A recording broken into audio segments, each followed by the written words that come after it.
नमस्ते दोस्तों, आप सबका एक बार फिर से स्वागत है आपके अपने YouTube चैनल सत्य सनातन में।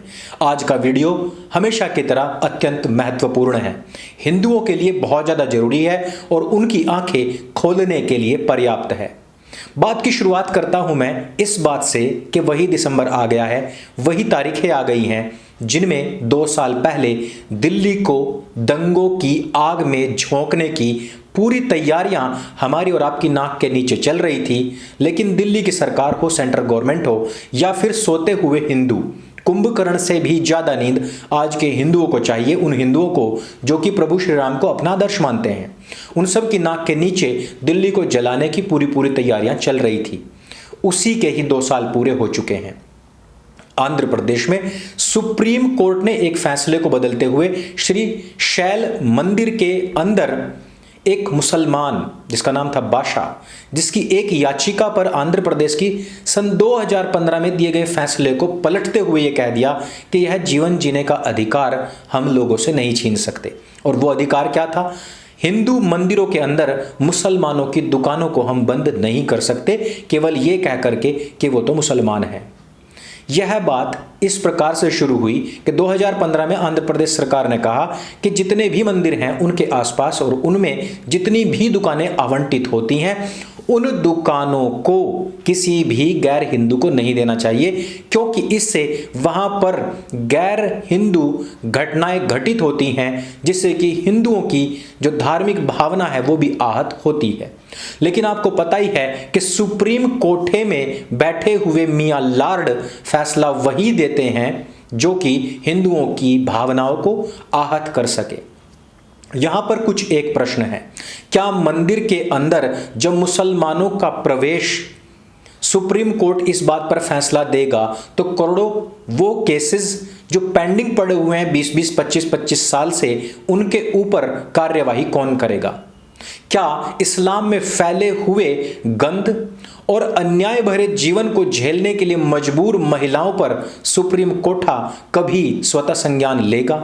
क्या वो कभी भी अगर यूनिफॉर्म सिविल कोड की बात आई तो उस पर संज्ञान लेगा?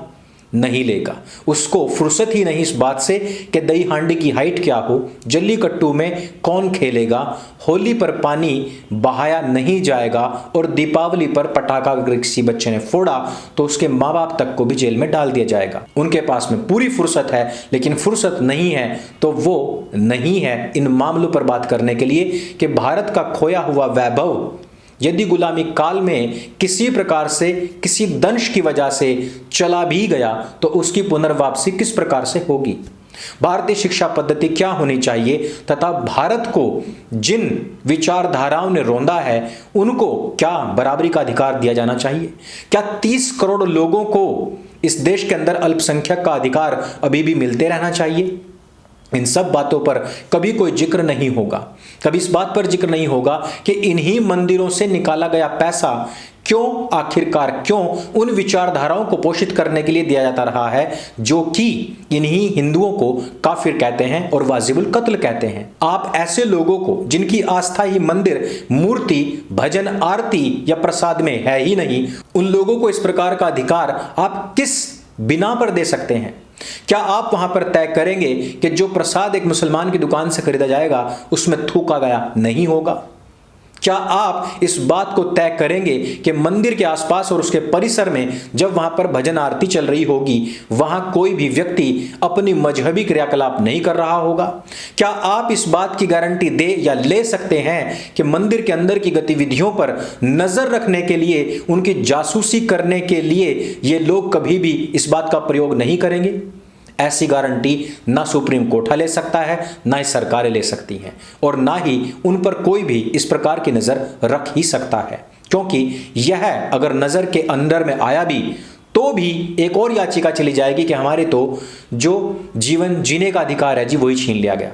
इसीलिए मैं बार बार कहता हूं कि कोर्ट के पास में किसी और चीज के लिए समय हो अथवा ना हो, लेकिन इन सब चीजों के लिए उसके पास में खूब समय ही समय है।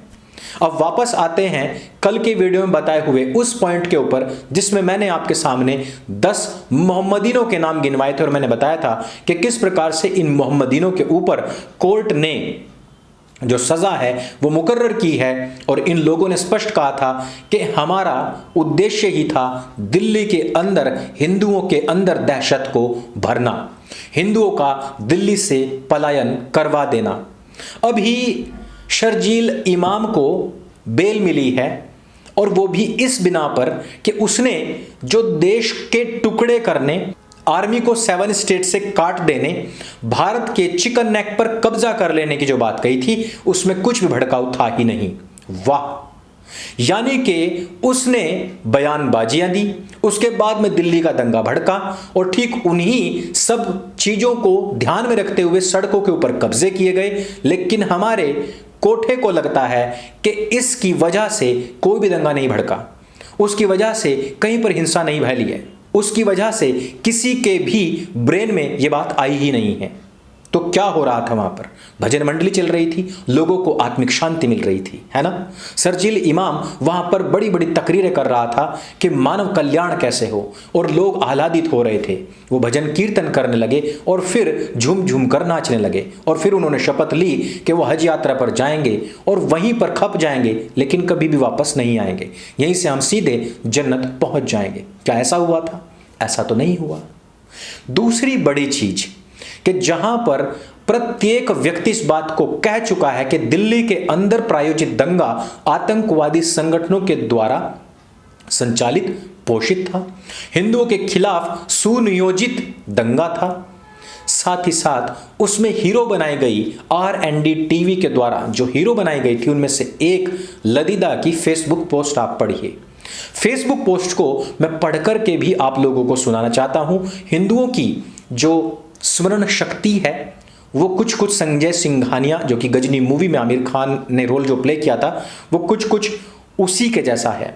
यह पोस्ट 14 दिसंबर की बताई जा रही है और उसमें कहा गया कि कल के आंदोलन के बाद कुछ लोग मेरे से कह रहे हैं कि हमें इंशाअल्लाह और अल्लाहू अकबर जैसे नारे नहीं लगाने चाहिए। मैं उन लोगों को बता दूं कि हमने अपने आप को अपने अल्लाह के समक्ष समर्पित कर दिया है। प्रत्येक मुसलमान अपने अल्लाह के प्रति समर्पित ही रहता है। मंदिर में जाकर वो वहां घुसपैठ कर सकता है, वहां की बारीकियों को लीक कर सकता है, वहां पर जो प्रसाद मूर्ति होगी उसका अपमान कर या उसका थूक करके तो दे सकता है, लेकिन किसी हिंदू की धार्मिक भावना से उसको लेश मात्र भी लगाव नहीं होता। और यही चीज वो कह रही है कि हमने अपने आप को अल्लाह के प्रति समर्पित कर रखा है, हमने तुम लोगों के सेक्युलर नारों को कब का छोड़ दिया है। लेकिन मैंने पहले ही बताया था कि यह जो प्लास्टिक वाला कीड़ा है, प्लास्टिक कभी नष्ट नहीं होता, ये जो प्लास्टिक वाला कीड़ा है सेक्युलरिज्म का, ये हिंदुओं के ही स्थान विशेष में हमेशा हमेशा से कुलबुलाता रहा है और कुलबुलाता रहेगा, क्योंकि ये प्लास्टिक का है और इसका कोई इलाज होता नहीं है। लेकिन इस मोहम्मदीना ने कह दिया है, इस मोमिना ने कह दिया कि हम इन सेकुलर नारों को कब का छोड़ चुके हैं।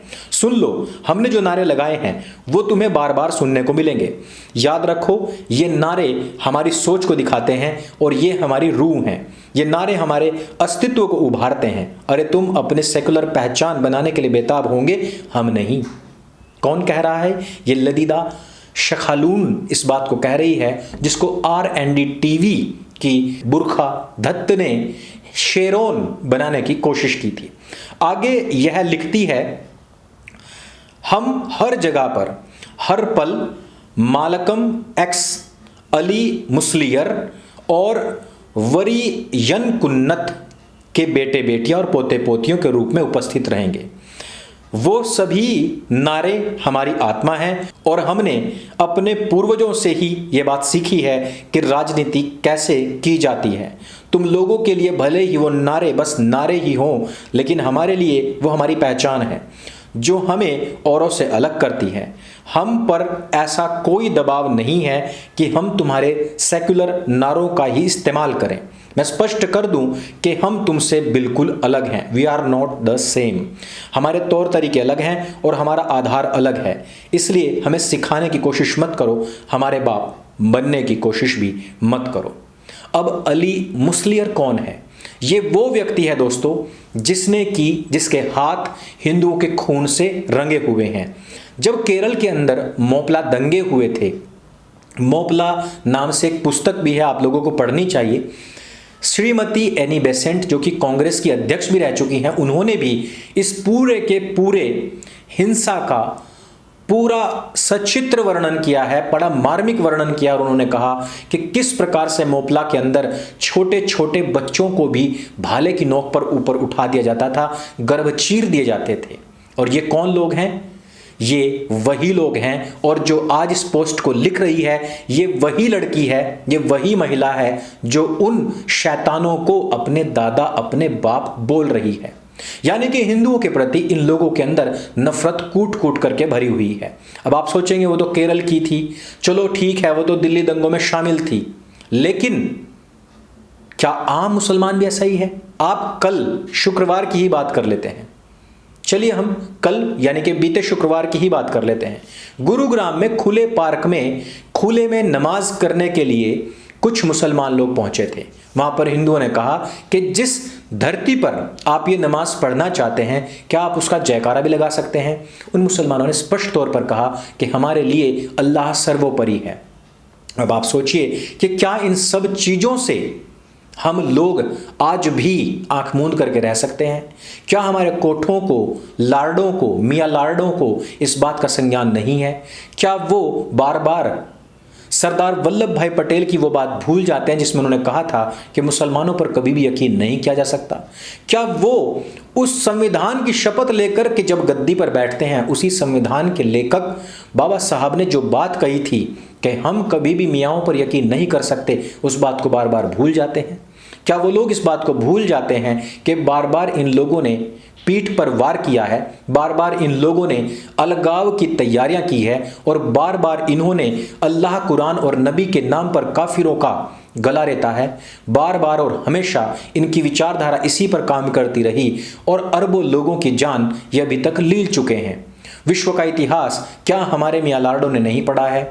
क्या हम लोग अपने मंदिरों में इसी प्रकार से उनका थूका हुआ प्रसाद खाते और खिलाते रहेंगे और पवित्रता का ढोंग करते रहेंगे? क्या कभी किसी हिंदू को किसी मस्जिद के अंदर या मक्का मदीना के अंदर कोई दुकान ही लेने का अधिकार कभी प्राप्त होगा?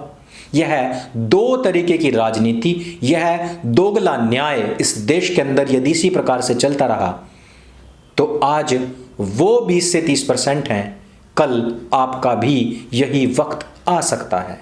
इस वीडियो में सिर्फ इतना ही। यदि वीडियो आपके कान के आसपास से भी गुजरी हो और आपको लगता हो कि इससे हमें कोई जानकारी मिली है, तो उसको सबके साथ में शेयर अवश्य कीजिएगा, अन्यथा आप इग्नोर भी कर सकते हैं अन्य हिंदुओं की तरह ही। मेरे संग बोले सत्य सनातन वैदिक धर्म की जय। जय हिंद, वंदे मातरम।